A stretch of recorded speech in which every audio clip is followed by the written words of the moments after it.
Yellow violet, formerly broken up into smooth and rough yellow violets. Now they lumped them back together again. These are some of our largest violets. These are pretty small, but I've seen them growing over a foot tall. And they can grow very, very tall. They have these yellow flowers as opposed to the blue and white and gray ones you sometimes see. But it is a violet in that genus. And this plant is edible, although some people caution that the yellow ones are nowhere near as healthy as the blue ones.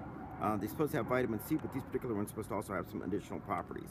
So of all the edible violets, these are the ones that are least eaten. If these things get pollinated, and you can see that there are little pollinators doing their job on these flowers themselves, if they become pollinated, then what ends up happening is that these particular plants form very, very fuzzy little pods that stick straight up.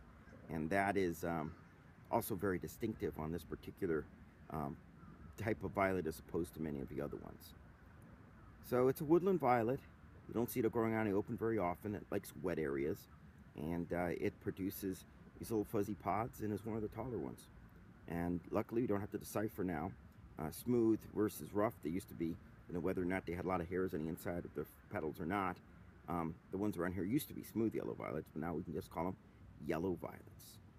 A neat native violet of our moist woodlands that blooms in the springtime.